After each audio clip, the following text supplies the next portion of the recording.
Mesej ini penting. Dia akan menjawab apa masalah kita antara agama. Akan menjawab apa kita dari segi keburukan ekonomi. Macam mana nak jaga ekonomi. Dia akan menjawab juga apa hak wanita. Kerana junjungan baginda Rasulullah SAW untuk kaum-kaum Islam bukan saja pimpinan yang dihormati oleh orang Islam, malah penulis satu buku pemimpin 100 terbaik terpengaruh seluruh dunia, Nabi Muhammad nombor 1. Yang menulisnya bukan orang Islam, penulis barat.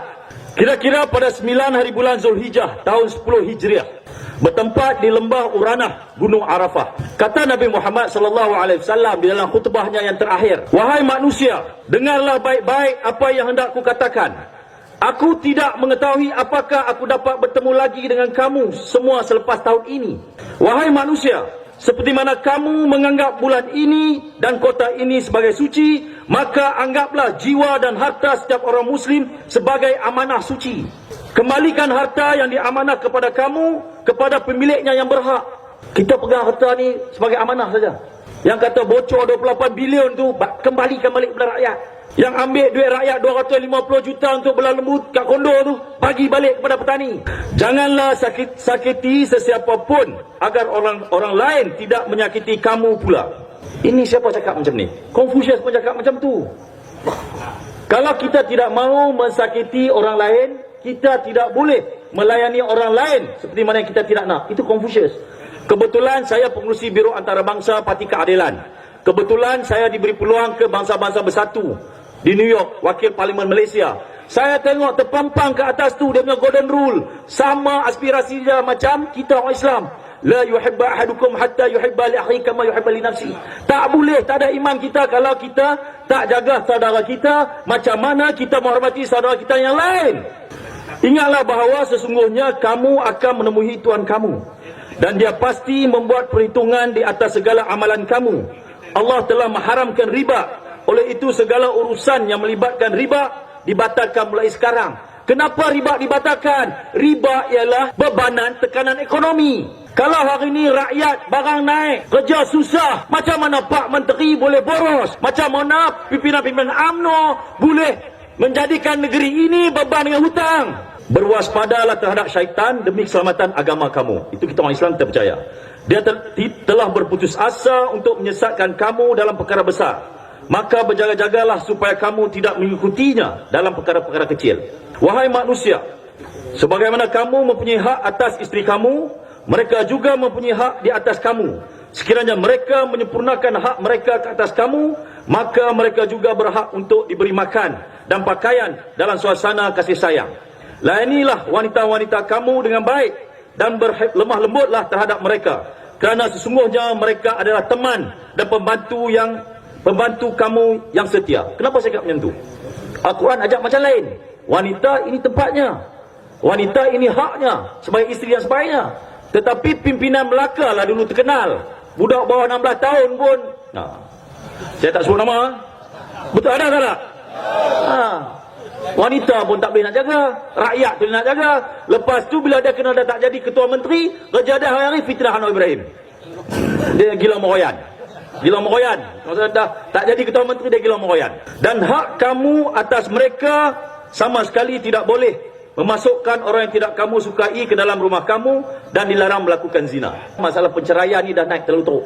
Saya kena cakap macam ni sebab kita bukan parti politik biasa. 98 kebetulan saya jadi peguam kepada ramai pimpinan. Kes kesas 100,000 kita berkumpul. Kadang menangis tengok gambar Allahyarham Fadeno, gambar Dr. Wan Azizah duduk atas kerusi roda, kanister tembak, gas pembeli mata, ada orang tahan, ada yang dah meninggal. Ini bukan perjuangan biasa untuk kita pimpinan keadilan reformasi. Ini perjuangan yang penuh dengan air mata. Ini perjuangan yang penuh dengan darah. Ini perjuangan yang bukan biasa. Sebab itu kalau UMNO dia lain. Esok adalah yang tak dapat jadi calon, besok dia sokong kita. UMNO dia macam tu. Saya kat balik pulau dah datang dah ni pemuda-pemuda UMNO, ketua-ketua bahagian yang kalah bahagian. Yusmadi, saya kalau ketua saya tak dapat jadi pemimpin, tak dapat jadi calon, kita sokong YB. Gila punya UMNO, sebab dia tak ada prinsip. Gazah sangat UMNO ni. Ini saya cakap fakta, saya nak sebut lah nama. Sebab sekarang kita nak beritahu Dia nak panggil pilihan raya, panggil. Tapi kita tahu dia akan pecah belah. Sebab dia tak pernah berjuang macam kita berjuang. Agenda kita jelas. Agenda kita keadilan untuk semua. Agenda kita menolak bebanan ekonomi. Agenda kita apa lagi? Menghormati wanita. Agenda kita apa lagi tadi? Kita mesti menghormati antara satu sama lain. Apa lagi baginda Rasulullah SAW cakap? Wahai manusia, dengarlah bersungguh-sungguh kata-kataku ini. Sembahlah Allah, dirikan sembahyang 5 kali sehari.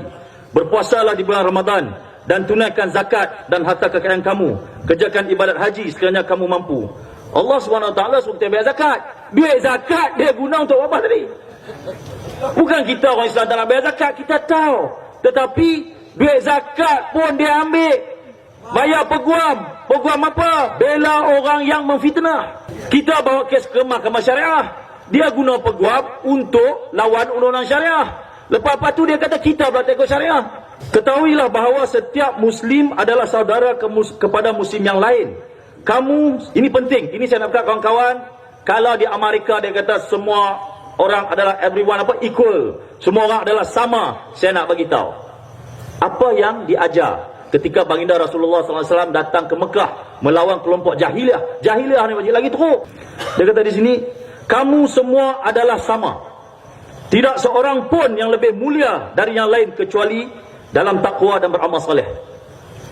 Nabi tak kata pun, ketuanan Melayu, kamu orang Melayu lebih mulia daripada orang Cina. Saya cakap hari ini sebagai pemimpin ahli parlimen Melayu Islam. Nabi tak cakap macam tu pun.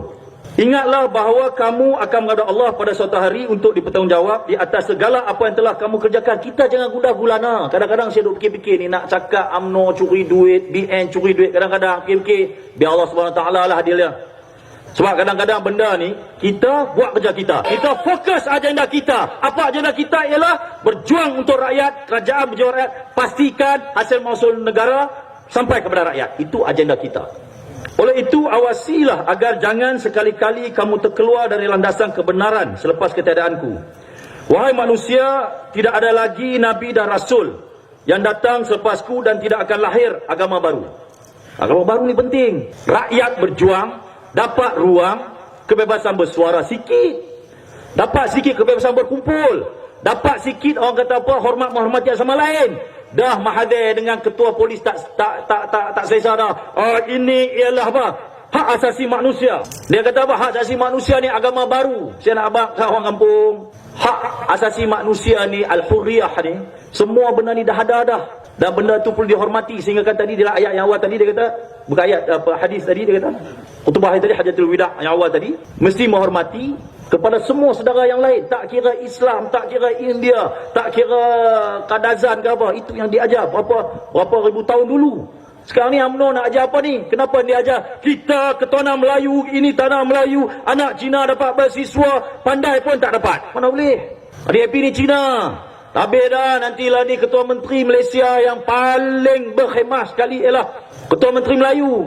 Haji, saya nak beritahu, semenjak Ketua Menteri Cina jaga Penang pun hutang bertambah macam tu juga, Haji. Ketua Menteri Cina Ling Guang itulah yang kurangkan hutang untuk semua rakyat tanpa mengira kaum, agama dan bangsa. Adakah dulu Ketua Menteri Pulau Pinang Melayu ada? Tak ada. Kalau yang bertambah bagi hutang tambah tu bertekan rakyat, yang tu kita tolak. Betul?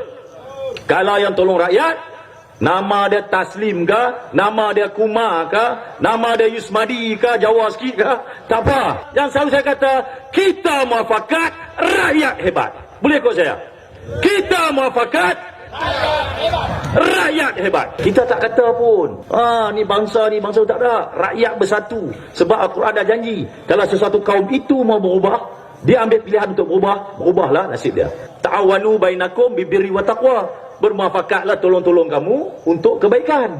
Dia tak suruh pun pakat-pakat tindas orang India, pakat-pakat tindas orang Kadazan, pakat-pakat bagi ampau kalau putih. Mana boleh? Dahlah dia kata dalam Malaysia dialah pertahankan Palestin. Habis dah keluar dalam utusan ni, dialah champion pertahankan orang Palestin. Tetapi saya cek-cek apa dia, bila nak pergi ke Amerika sebab nak kawan dengan Amerika, dia bayar kepada pelobi yang paling pelampau namanya Jack Abramoff berjuta-juta ringgit sebab nak jumpa George Bush. Tu zaman Mahathir. nak jumpa Presiden Amerika, nak bagi imej kononnya hebat di Amerika, bayar 78 juta lebih kepada EPCO. Siapa itu EPCO? Itu ialah konsultan Israel Zionis. Saya cakap macam tu sebab bukan kita kata kita permusuhan dengan orang Yahudi membabi buta begitu, tidak. Saya cakap jelas di sini. Dasar luar parti keadilan, kita bukan bermusuhan dengan orang Cina, kita bukan bermusuhan dengan orang Rusia, kita bukan bermusuhan dengan orang Malaysia begitu saja. Kita melihat apa dasar dia. Kalau dasar dia ialah menindas, menekan, membunuh rakan-rakan kita, sahabat kita di Palestin, kita akan pastikan bahawa itu bukan dasar kerajaan kita. Sesungguhnya aku tinggalkan kepada kamu dua perkara yang sekiranya kamu berpegang teguh dan mengikut keduanya, nescaya kamu tidak akan tersesat selama-lamanya, iaitu Al-Quran dan Sunnahku. Hendaklah orang-orang yang mendengar ucapanku menyampaikannya kepada orang lain, dan hendaklah orang lain itu menyampaikan pula kepada yang lain. Semoga yang terakhir, ini penting, semoga yang terakhir lebih memahami kata-kataku dari mereka yang mendengar terus dariku. Kita dapat maklumat, kita sebarkan. Yang Nabi Muhammad cadangkan ialah pastikan orang yang terakhir yang kita sampai maklumat tu ialah orang yang lebih faham. Jadi saya rasa kalau hari ini golongan petani, golongan nelayan, golongan pertengahan, golongan rakyat biasa, orang Cina, orang India, orang Melayu, semuanya menyebarkan kebenaran. Reformasi! Reformasi! Reformasi!